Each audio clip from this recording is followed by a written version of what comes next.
I should have known something was wrong. The moment Ambassador Velcara smiled at the humans. The Quillith do not smile. Our facial structures simply are not built for such displays of emotion.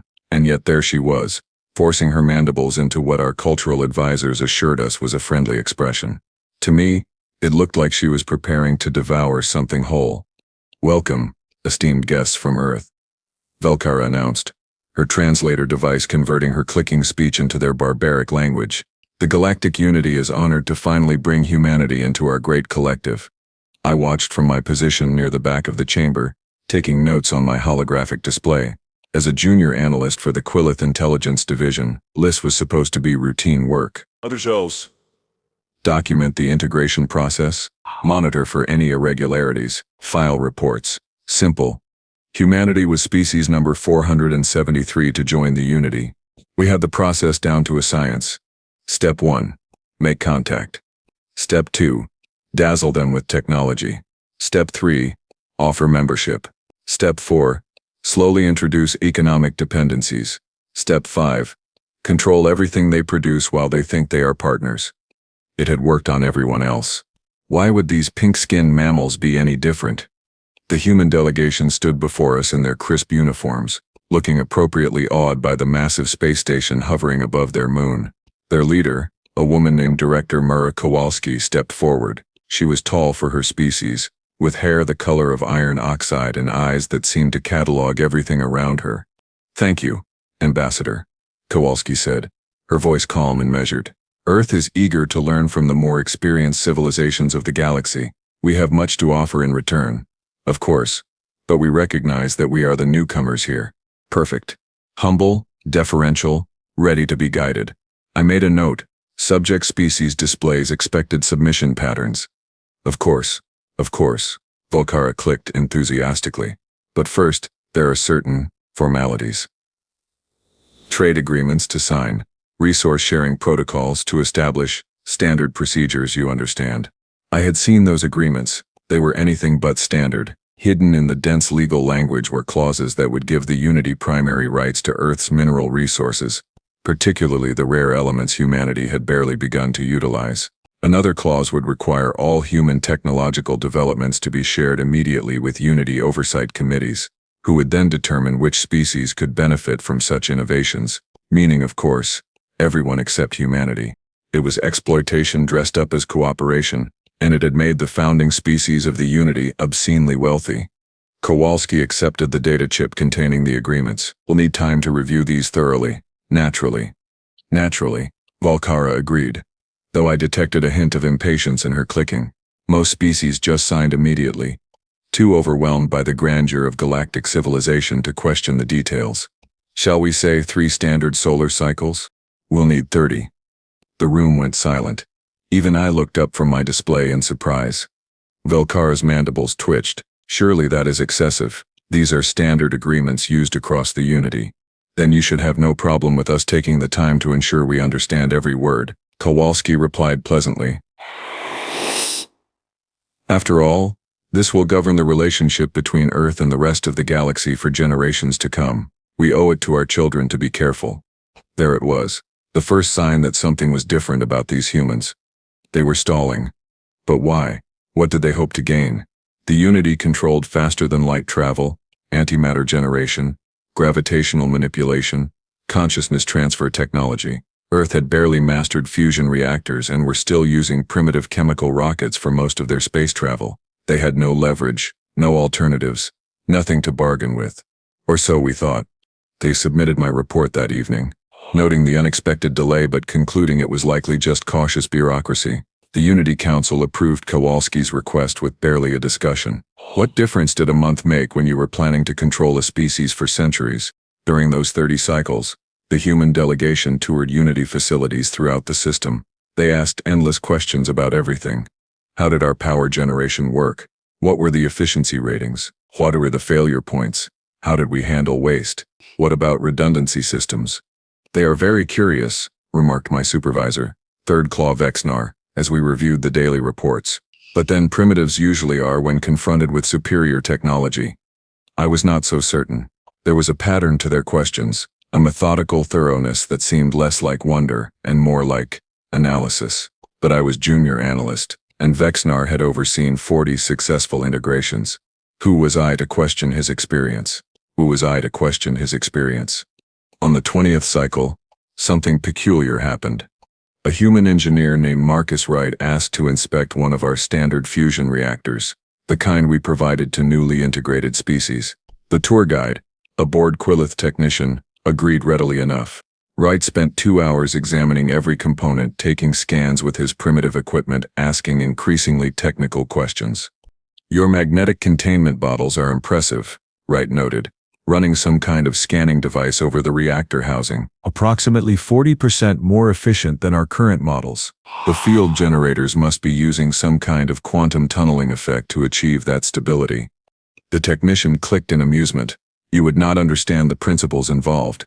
Human, your species lacks the mathematical frameworks to even comprehend quantum field manipulation at this level." Wright smiled. Oh. It was a strange expression, not reaching his eyes. "Of course, we're just simple Earth folks. Thank you for your patience with our ignorance." But as he left, I noticed Wright was still smiling, and I noticed something else. His scanning device had been recording everything, not just visual data, but full spectrum analysis, gravitational mapping, quantum state measurements, military-grade equipment, far more sophisticated than what Earth was supposed to possess. I added this to my report with a note: possible intelligence gathering activities. Recommend increased security protocols. The recommendation was ignored. On the 28th cycle, Director Kowalski requested a meeting with Ambassador Velkara to discuss the agreements. I was assigned to attend and take notes. "We have some concerns," Kowalski began, pulling up a holographic display of her own. The device was human-made, crude by our standards, but functional, specifically regarding clauses 17, 34, and 62.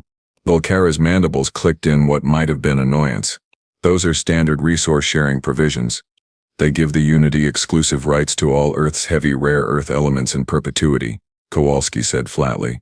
"In exchange for what you call technological development assistance, which this agreement defines as providing us with manufacturing facilities we neither requested nor need, facilities that would be Unity-owned and operated on Earth soil. A generous offer," Velkara insisted. "You lack the infrastructure to properly utilize those resources. We are offering to develop that infrastructure for you, while taking 95% of the output and paying us in Unity credits that can only be spent on Unity goods," Kowalski continued. "Ambassador, we may be new to galactic politics, but we are not stupid. This agreement would make Earth a resource colony." The temperature in the room seemed to drop several degrees. "You misunderstand the nature of galactic commerce," Velkara said, her voice taking on a hard edge. "Earth is a primitive world. You have nothing to offer the Unity except raw materials. We are being generous by offering you anything at all. Then we respectfully decline your generosity," Kowalski said simply. Velkara's mandibles spread wide in shock. "Decline? You cannot decline. Earth needs faster-than-light technology. You need antimatter generators. You need gravitational compensators. You need medical nanotechnology. Without Unity support, your species will be confined to your single system for centuries while the rest of the galaxy moves forward without you. That is our choice to make," Kowalski replied calmly. "Humanity thanks the Galactic Unity for this opportunity, but we must decline membership at this time. We will of course be happy to discuss different arrangements in the future, more equitable ones." I watched Velkara's face cycle through several colors, a sure sign of extreme agitation in our species. This had never happened before. No species had ever rejected Unity membership. The benefits were too obvious. The alternative, too bleak. "You are making a catastrophic mistake," Velkara hissed. "Without the Unity, Earth will stagnate. You will watch other species colonize the galaxy while you huddle around your single yellow star. Is your pride truly worth condemning your entire civilization to irrelevance?" Kowalski stood, gathering her materials. "Your pride has nothing to do with it, Ambassador. It is simply mathematics. The deal you are offering would cost us more in the long run than developing our own technology, even if it takes longer. Earth has always preferred the difficult path that leads to true independence over the easy path that leads to subservience. That is not going to change now." She walked out, followed by the rest of the human delegation. But in stunned silence, my note-taking device forgotten in my hands. In 472 previous integrations, no species had ever done the math. They had all been so dazzled by the technology, so intimidated by the Unity's power, that they had never stopped to calculate the actual cost of membership.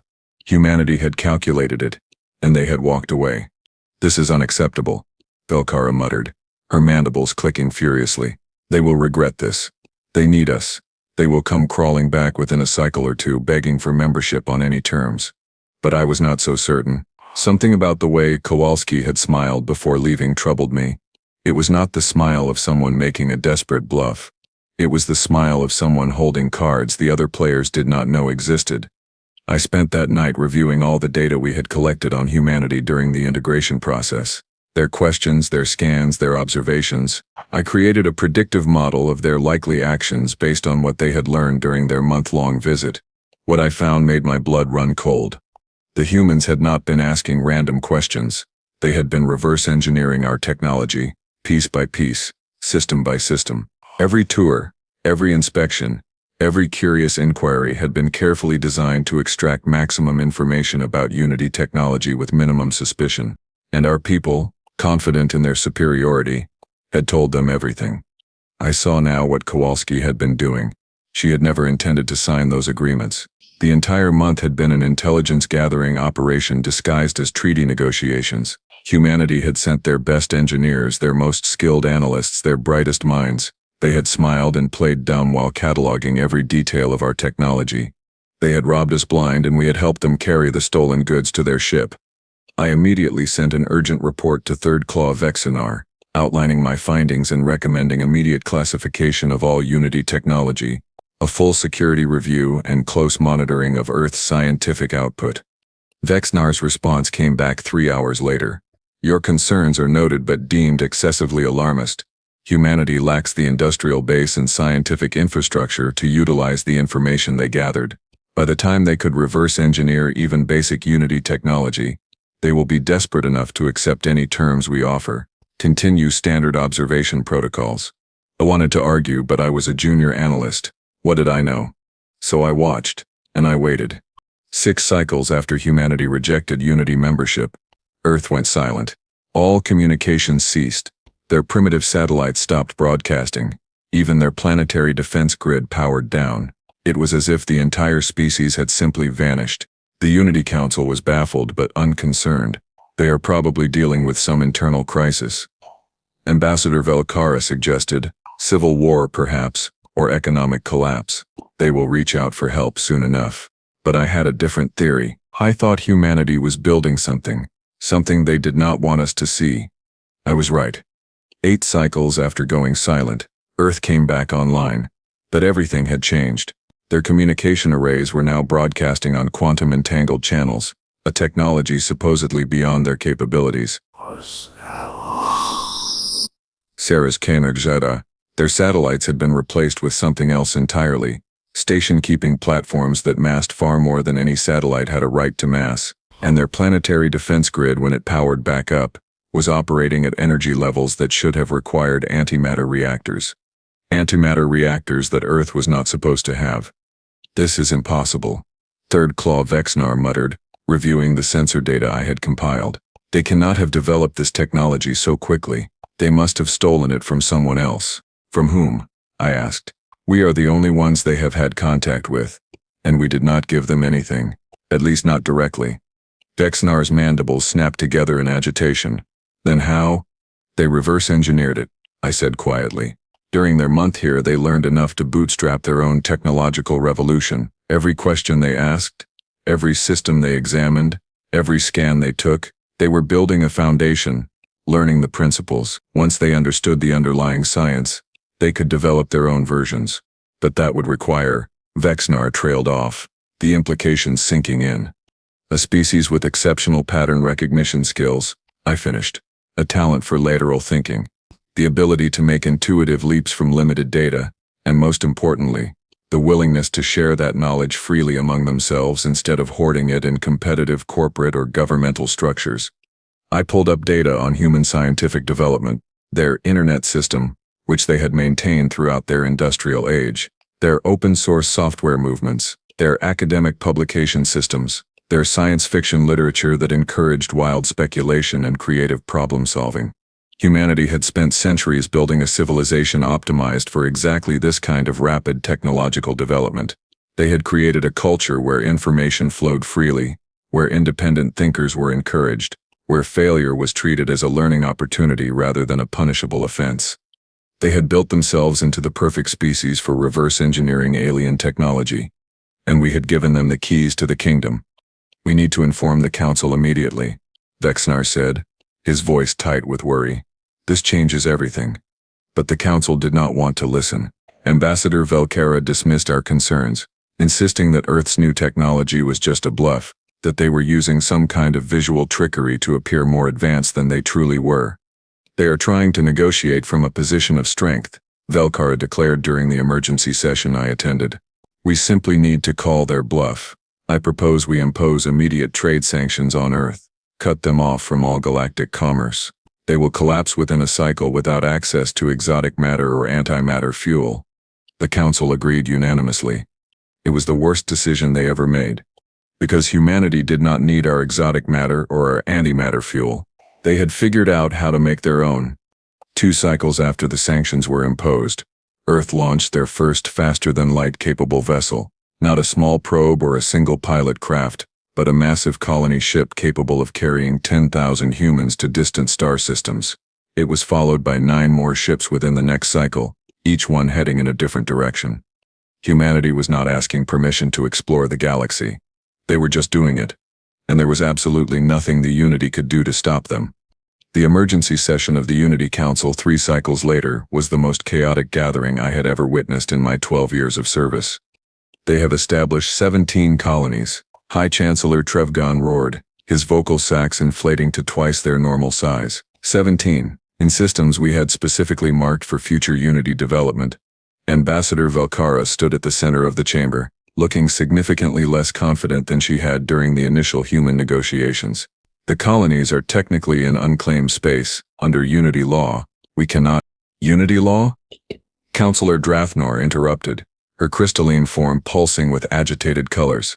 "They rejected Unity membership. They are not protected by Unity law, which means they are also not bound by it." She was right. Of course. It was a paradox of our own making. The Unity's legal framework only applied to member species. We had always assumed that any spacefaring civilization would desperately want to join. The alternative, facing the galaxy alone without the protection and benefits of membership, was supposed to be unthinkable. Humanity was thinking it just fine. "There is more," I said quietly, stepping forward with my latest intelligence summary. The council turned to look at me, and I felt my respiratory system constrict under the weight of so many high-ranking officials' attention. "Earth has begun establishing trade agreements with independent species." The chamber erupted in shocked clicking, chirping, and harmonic resonances. "What independent species?"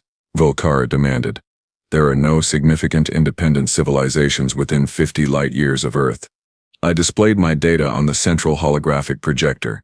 The Arath, the Colthene Free Worlds, the Hexari Collective, all species who left the Unity over the past century due to the resource extraction policies. Humanity has located them and offered partnership agreements based on mutual benefit and technology sharing.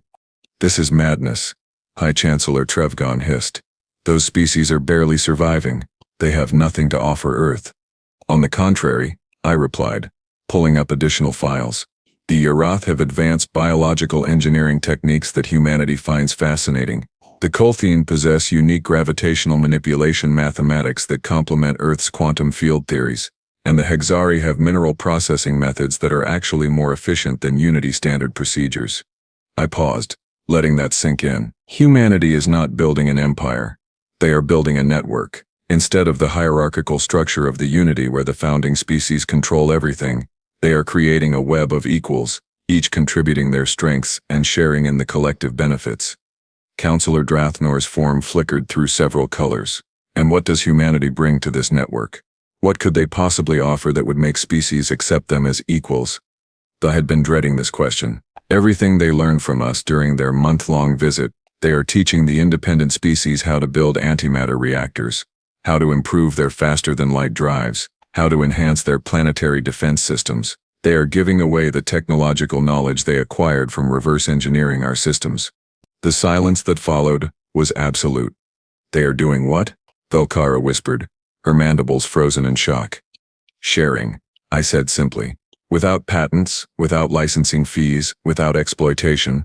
They send engineers and scientists to help establish the technology, then they leave local specialists in charge.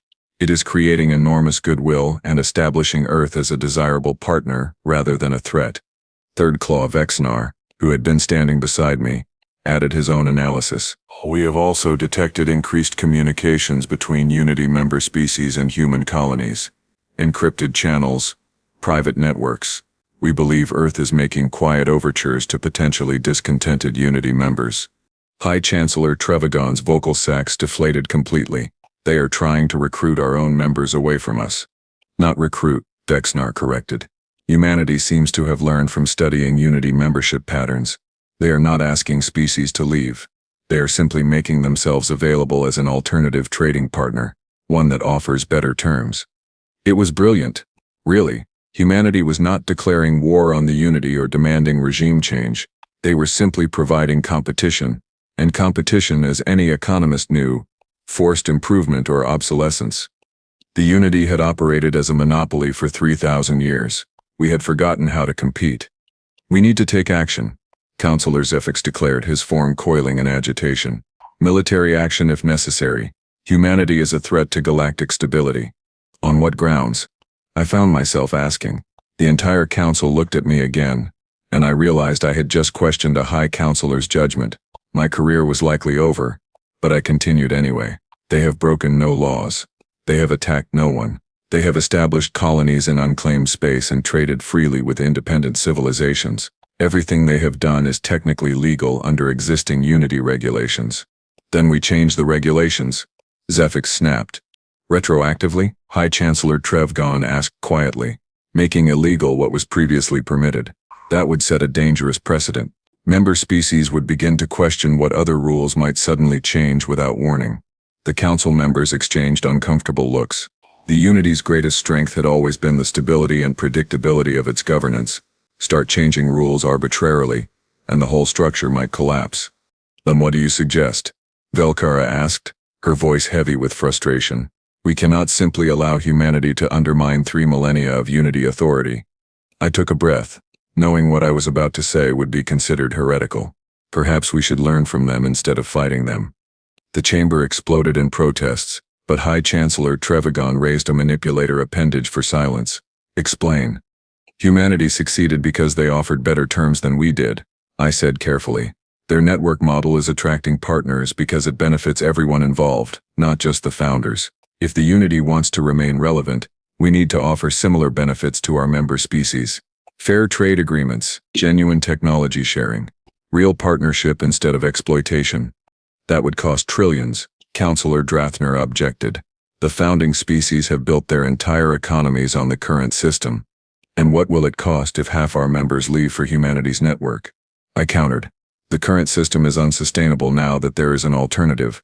We adapt, or we become irrelevant. High Chancellor Trevgon was silent for a long moment, his vocal sacs pulsing in thought. Draft a proposal for reformed membership terms. We will review it at the next session. But understand this, all of you, the human problem is not going away. Even if we reform our policies, Earth has proven they are capable of rapidly advancing without our help. In another decade they may surpass us technologically. In a century they could dominate this entire region of space. One objects in a Didivio region of space. So what do we do? Velkara asked. We prepare, Trevgon replied grimly. For competition, for negotiation, and if necessary for conflict. Alert the Unity Defense Fleet. Begin upgrading all military systems. And someone find out what else humanity learned from us that we do not know about yet. That last task fell to me, naturally. Over the next 20 cycles, I compiled the most comprehensive intelligence assessment of human capabilities ever created. What I found was both impressive and terrifying. During their month at the Unity Station, human operatives had managed to collect detailed information on 47 different advanced technologies. But they had not just copied our designs, they had understood the fundamental principles and then improved upon them. Earth's antimatter reactors were 12% more efficient than Unity standard models. Their faster-than-light drives required 30% less exotic matter for equivalent performance. Their gravitational compensators produced less waste heat. Their medical nanotechnology had fewer rejection issues with non-human biology. They had taken our technology and made it better. But the truly alarming development came from an unlikely source. A Quillith merchant captain named Drextel, who had attempted to establish an independent trade route with one of the human colonies, returned with a disturbing report. "They are not just human anymore," Drextel told me, his mandibles clicking nervously. "The colony I visited, New Vancouver they called it, had population of over 50,000, but only 60% were baseline human.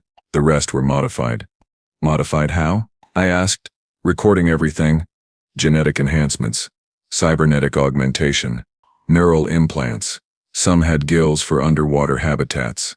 Others had enhanced musculature for high-gravity worlds. There were humans with 4 arms, humans with enhanced sensory organs, humans with distributed nervous systems that made them resistant to injury, and they treated it as completely normal." I felt my internal temperature drop. They are altering themselves, deliberately. Not just altering, improving, adapting. Each colony specializes in modifications suited to their environment, and they share the techniques freely with other colonies through their network. Within a few generations, humanity will not be a single species anymore. They will be hundreds of specialized variants, each optimized for different niches. This changed everything. The Unity had always relied on the fact that species were locked into their evolutionary biology. A species adapted to water worlds could never effectively compete with species adapted to high-gravity environments. It kept everyone in their lane, so to speak. But if humanity could modify themselves at will, adapting to any environment, occupying any niche, then there was no lane they could not compete in. I added this to my report with a red priority flag. The Council needed to understand the full scope of what they were dealing with. The reformed membership proposal I drafted was debated for 6 cycles before finally being approved in a watered-down form. The changes were minimal, barely addressing the fundamental exploitation at the heart of Unity economics. I knew it would not be enough, but at least it was movement in the right direction. Too little, too late. 3 cycles after the reforms were announced, the Urath formally withdrew from the Unity and joined humanity's network, now officially called the Federation of Free Worlds.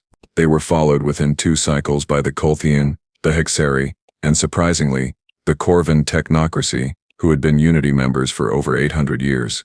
The exodus had begun. Ambassador Velcara was removed from her position and replaced by a younger, more flexible negotiator named Krev'tar. His first action was to request a formal meeting with Director Kowalski to discuss establishing better relations between the Unity and Earth. To everyone's surprise, Kowalski agreed. I was assigned to Krev'tar's staff as his intelligence liaison, which meant I would finally meet the human who had outsmarted the entire Unity Council face to face. The meeting took place on neutral ground, a space station operated by the Meridian Commerce Guild, one of the few truly independent organizations in the galaxy. Kowalski arrived with a small delegation that included Marcus Wright, the engineer who had so thoroughly studied our fusion reactors. She looked older than in the recordings from 2 years prior.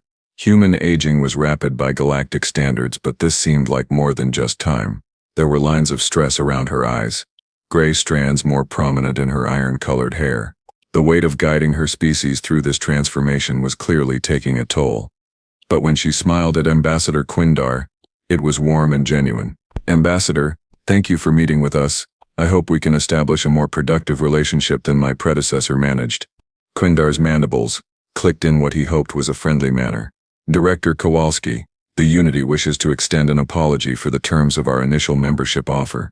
We recognize now that they were not appropriate for a civilization of Earth's capabilities and potential." "Water under the bridge," Kowalski replied, using a human idiom that the translator struggled with. "Earth harbors no ill will toward the Unity. We simply needed to forge our own path." "A path that has proven remarkably successful," Krev'tar noted carefully. "Your federation is gaining members at an impressive rate." "People want fair treatment," Kowalski said simply. "They want to be partners, not subjects. The Federation offers that. It is not complicated. The Unity Council has approved reforms to our membership structure," Krev'tar continued. "We believe these changes address many of the concerns you raised during the initial negotiations. Perhaps Earth would reconsider membership under the new terms. Kowalski's expression did not change, but I saw Marcus Wright suppress a smile. They had been expecting this. Ambassador, I appreciate the offer. But Earth's position has not changed, Kowalski replied. We value our independence and our relationships within the Federation. However, we are certainly open to establishing trade agreements and diplomatic relations with the Unity as equals. There it was. The key word. Equals. The Unity had never treated anyone as an equal. There were founding species, early members, and everyone else in strict hierarchical order. The idea of treating a species that had only achieved spaceflight 2 years ago as an equal was almost inconceivable. But looking at Kowalski's calm, confident expression, I realized that humanity no longer cared what the Unity considered conceivable. They had already rewritten the rules. Qingdar's mandibles twitched in discomfort. Trade agreements would certainly be possible. What did Earth have in mind? Technology exchange on fair terms. Kowalski began, pulling up a holographic display. The cultural exchange programs, joint scientific research initiatives, mutual defense pacts, standard diplomatic relations. Nothing unusual or complicated. Technology exchange, Qingdar asked carefully. What technology does Earth possess that the Unity would find valuable? Wright leaned forward, his smile growing. How about fusion reactor designs that are 15% more efficient than your current models? Or faster than light drive modifications that reduce exotic matter consumption by 1/3? Or gravitational lens arrays that can detect cloaked vessels at twice your current maximum range? The room went very quiet. You have all of that? Qingdar whispered. And more, Kowalski confirmed. The Federation believes in open scientific collaboration. When you have dozens of species sharing knowledge freely, innovation accelerates exponentially. We have made significant advances in the past 2 years, and we are happy to share them with friendly civilizations, for a fair price, of course. I watched Qingdar's mandibles work silently as he processed this information. Humanity had not just caught up to the Unity. In some areas, they had surpassed us, and they were willing to sell that advantage to the highest bidder. The balance of power had shifted completely. I will need to consult with the Unity Council, Qingdar said finally. These are significant developments that require careful consideration. Of course, Kowalski agreed. Take all the time you need. Earth is not going anywhere. But as we left the meeting, I realized that was not quite true. Earth was going everywhere, expanding in all directions, establishing colonies and partnerships throughout this entire region of space, and there was nothing the Unity could do to stop them. That evening, I filed my final report on the human situation. My conclusions were simple and stark. The Unity had encountered a species that was fundamentally different from anything we had dealt with before. Humanity's strength was not their technology or their resources or their military might. It was their adaptability, their creativity, their willingness to change and grow and learn from everyone they encountered. They had taken 1 month of carefully controlled exposure to Unity technology and turned it into a complete societal transformation. They had gone from pre-antimatter civilization to peer competitors in less than 2 years. They had built a network of allies using nothing but fair dealing and shared knowledge. And they had done it all while we were confidently assuming they would come crawling back to beg for membership on our terms. We had thought humanity was easy to manipulate because they were primitive and desperate. We had assumed that superior technology meant superior intelligence. We had believed that the way things had always been done was the way things would always be done. We were wrong on every count. The Unity would survive this, probably. We had resources and infrastructure that would take decades for the Federation to match, but our days of unchallenged dominance were over. We would have to learn to compete, to negotiate, to actually earn the loyalty of our member species instead of simply extracting it through economic dependency. Humanity had taught the galaxy a lesson that 3,000 years of Unity rule had made us forget. Power based on exploitation is fragile, but power based on cooperation is anti-fragile. The more you share it, the stronger it becomes. 3 months after that final meeting, I received an unexpected message. It was from Director Kowalski herself, sent through official diplomatic channels. Analyst Krev'tar, the message began. Using my full name rather than my title, I wanted to thank you personally for your intelligence reports. Several of them were leaked to Earth by sympathetic sources within the Unity, and they helped us understand how we were being perceived and where we needed to focus our efforts. Your insights were invaluable. I felt my respiratory system freeze. Someone had been leaking my classified reports to humanity. I wanted you to know that the Federation is always looking for talented analysts who value truth over comfortable lies. The message continued. If you ever grow tired of working for an organization that ignored your warnings until it was too late, we would be honored to have you. No pressure, no strings attached. Just an open offer from one professional to another. Regardless of your decision, you have my respect. Signed, Mara Kowalski. I stared at the message for a long time, my mind racing through implications and possibilities. 3 years ago, the Unity had been the undisputed power in this region of space. Today, a junior analyst like myself was receiving job offers from humanity because they valued competence over hierarchy. The galaxy had changed. The question was whether the Unity could change with it. I saved Kowalski's message in my personal files, not ready to make any decisions yet, but unwilling to delete it either. Then I returned to my work, monitoring the expanding influence of the Federation of Free Worlds and documenting the slow, painful transformation of the Unity from masters to competitors. Humanity had taught us many lessons, but perhaps the most important one was this: never underestimate a species just because they are newcomers, because sometimes the newcomers see solutions that the old powers have become too blind to notice. And sometimes they are generous enough to share those solutions. If you are willing to listen,